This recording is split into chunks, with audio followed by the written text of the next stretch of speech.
Case में हमने देखा है डेनियल सेल के बारे में। ये डेनियल सेल की व्यवस्था हुई थी। व्यवस्था के आधार पर क्रियाविधि भी देखी। क्रियाविधि से पूरा डायग्राम बन गया। डायग्राम जब बना रहे हो तो आपको कंटेनर को दर्शाना ही है। कंटेनर के साथ साथ इलेक्ट्रॉन का प्रवाह भी दर्शाना है, तो धारा I का प्रवाह भी दर्शाना है। इस प्रकार से अपना पॉइंट हुआ, परिभाषा के रिगार्डिंग हो गया, बनावट के रिगार्डिंग हो गया, क्रियाविधि के रिगार्डिंग हो गया और चित्र भी बन गया। अब आगे हमारा पॉइंट है, सेल अभिक्रिया कैसे लिख पाएंगे, सेल का निरूपण कैसे कर पाएंगे, सेल विभव कैसे परिकलन करेंगे और बाह्य विभव से यदि इसको जोड़ेंगे तो किस प्रकार से इसकी क्रिया या स्थितियां बनेगी। बात करते हैं सेल अभिक्रिया। सेल अभिक्रिया में यदि हम देखेंगे तो हमारे द्वारा दो स्टेप लिखी जाएगी। एक एट एनोड रिएक्शन, एक at cathode reaction. Anode reaction के तौर पर हम लिखेंगे कंटेनर ए में, अर्थात जिस कंटेनर में जिंक को डुबोया था, जो जिंक एनोड का कार्य कर रहा था, उसकी क्रिया। हमने क्रियाविधि में पढ़ा था कि एनोड के रूप में जिंक इलेक्ट्रोड को लगाया जाता है और कैथोड के रूप में कॉपर इलेक्ट्रोड को लगाया जाता है। एनोड के रूप में और कैथोड के रूप में जैसे इन धातु का संयोजन करते हैं, ये इन प्लेट धातु की प्लेटों का संयोजन करते हैं और दोनों की यदि क्रियाशीलता की बात करें तो जिंक और कॉपर में ज्यादा क्रियाशील रहेगा जेडन धातु।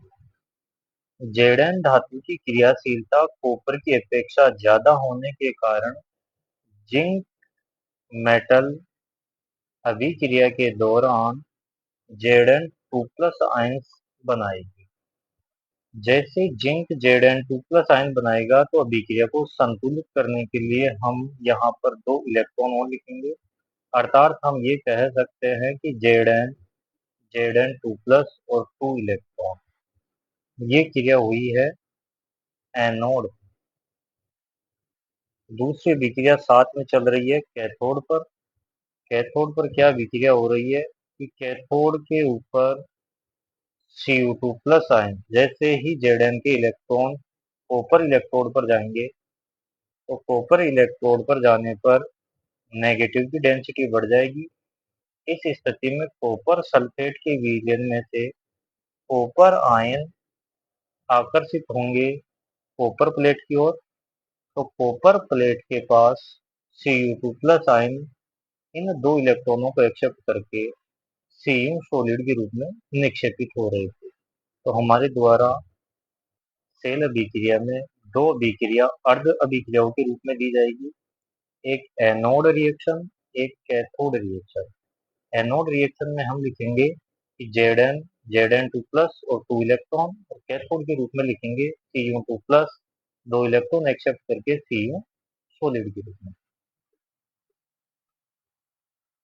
ये यहाँ पर फिर नेट सेल रिएक्शन भी लिखी जाएगी, पूरी अभिक्रिया को जोड़कर कि किस प्रकार से हम यहाँ पर नेट सेल रिएक्शन लिखेंगे। ये यहाँ पर आपका अभिकारक पक्ष है, ये आपका यहाँ पर उत्पाद पक्ष है।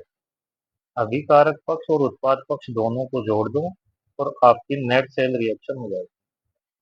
सबसे पहले देखिए यहाँ पर ये 2 इलेक्ट्रॉन और ये 2 इलेक्ट्रॉन, यानी कि आपको इस अभिक्रिया में चाहे आप आगे चलकर किसी भी रेडॉक्स अभिक्रिया को लिख रहे हो तो उसमें एनोड और कैथोड पर जो इलेक्ट्रॉन उत्पन्न हो रहे हैं और काम में लिए जा रहे हैं उनकी संख्या बराबर करनी है। तो 2 इलेक्ट्रॉन ये आपस में ये तो हो जाएंगे कैंसिल आउट स्पेक्ट्रल होने के कारण।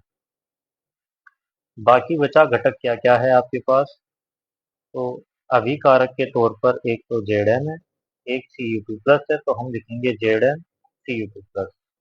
उत्पाद के रूप में Zn2+ है और Cu है, तो हम लिखेंगे Zn2+ और Cu।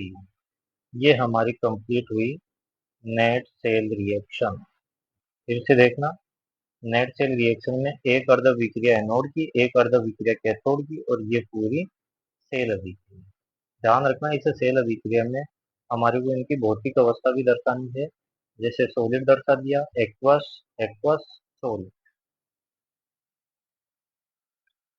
बात करें सेल निरूपण, तो सेल निरूपण के लिए क्या किया जाएगा।